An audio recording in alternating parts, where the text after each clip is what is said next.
Hello, friends. This is Dave Hurwitz, executive editor at ClassicsToday.com, here with random reviews from the Overflow room. And as we work our way backwards through the alphabet, we're now coming to the beginning of the letter I. Actually, this is the last in our letter I series, and it's all devoted to Jacques Ibert, who wrote a lot of music that seems like more than most people realize. Here's a big chunk of it. I don't have all of my Ibert down here. I have a lot of it upstairs too. Really an interesting composer. He doesn't get much attention aside from the Divertissement and his flute concerto. But he lived from 1890 to 1962. Had plenty of time to write some interesting stuff. And here's a lot of it. So let's just go through it, shall we? Here's that L'Esprit Français series on EMI. We have his Ouverture de Fête, Escale. Of course, Escale's, that's his other famous piece, Ports of Call. And Tropisme pour des amours imaginaires. Yeah, that's a weird piece, 24-minute long. Tropisms for imaginary loves, or something like that. And this is with Jean Martinon. It's part of that great Martinon box. If you have the big Irado Martinon box, then you've got this. But oh my goodness, with the ORTF, Orchestral National. So that's really worth having. And before the big box came out, that was it. That's what you got for those pieces with Martinon. Then Louis Frémaux did some stuff with the City of Birmingham Symphony Orchestra, and actually, that's in the Louis Frémaux box. So, most of this stuff, well, it got boxed up one way or another, and reissued.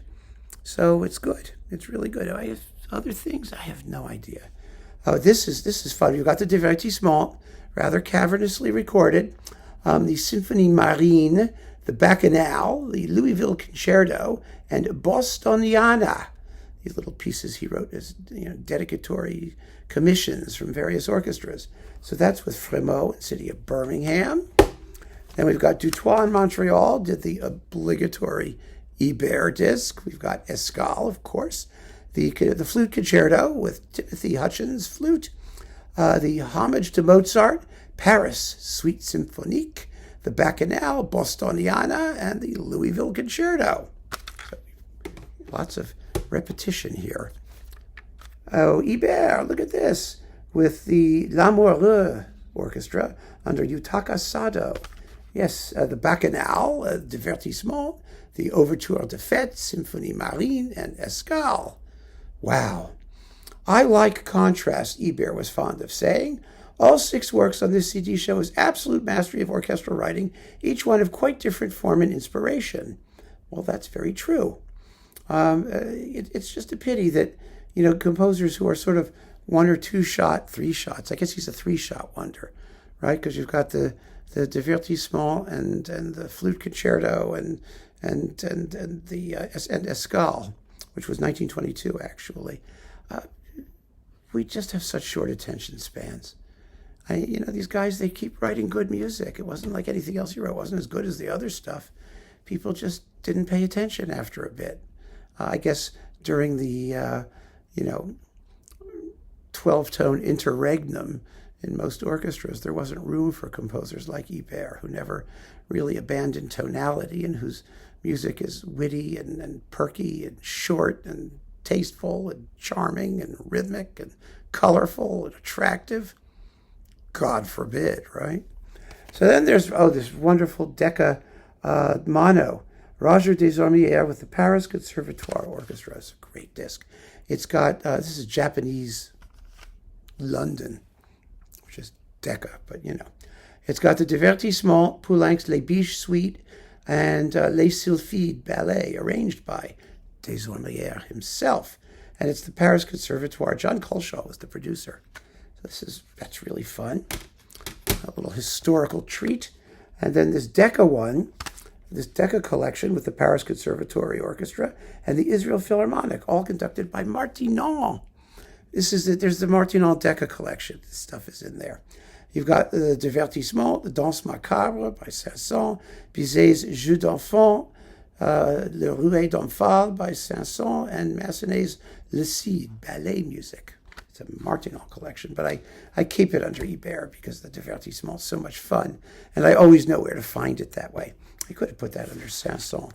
Then we've got one of these accord, universal accord, not CD accord, which is the Polish label. And this is a very interesting collection of, let's see, we've got Escale with the Detroit Symphony and Paul Paré. Well, that we know is from Mercury Living Presence. His string quartet, the Trois Pièces Brèves for flute, oboe, clarinet, horn, and bassoon. The entr'acte for flute and harp, the divertissement, and histoire for piano. Whole collection of different people. Now, this has the Martinal is doing the divertissement, and a bunch of other soloists, the Paranin Quartet, the Paris Wind Quintet, and Ginette Doyen piano. It's a strange little Ibert collection. Collection Musique Française. Okay, I bet that doesn't exist anymore. It barely existed when it did exist. And, here is an opera. It's on the Avis label. Goodness gracious. Persée et Andromède. Perseus and Andromeda. Yeah, by Ibert. Opera in 2 acts with the Strasbourg Philharmonic under Jan Latham Koenig, which is a very good cast. Annick Massis, Philippe Rion, Jan Beron, and Melanie Mousset. And this also has, here's the other work that I really enjoyed. This big symphonic poem, the Ballade de la Geôle de Reading, the Ballad of Reading Jail, based on the Oscar Wilde poem, which is like really amazing. And Sarabande for Dulcinea. Wow, what a collection of stuff. It's Perseus and Andromeda, or the happiest of the 3. So that's one of those. I snagged this when it came out. I wonder if it's still around. I kind of doubt it. And here's another Roger Desormières. Oh, I love Desormières. Was a fun conductor with the Paris Conservatoire. We've got Ibert's Divertissement, the Ippolitov Ivanov Caucasian Sketches. See, we're staying in the eyes.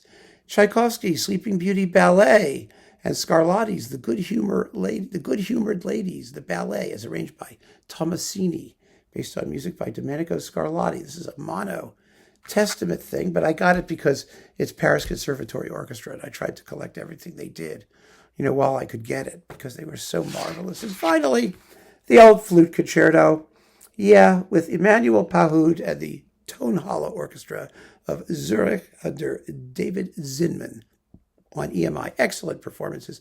I've got other flute concertos upstairs, and we already saw that we have Dutoit. So there's no shortage of Ibert flute concertos. It's one of the major 20th century works for the instrument, and it's delicious. Absolutely delicious. And we have the Cacciatorian flute concerto here, which was arranged from the violin concerto by Jean-Pierre Rampal, of all people. So this is like a big deal flute thing. It's very well done.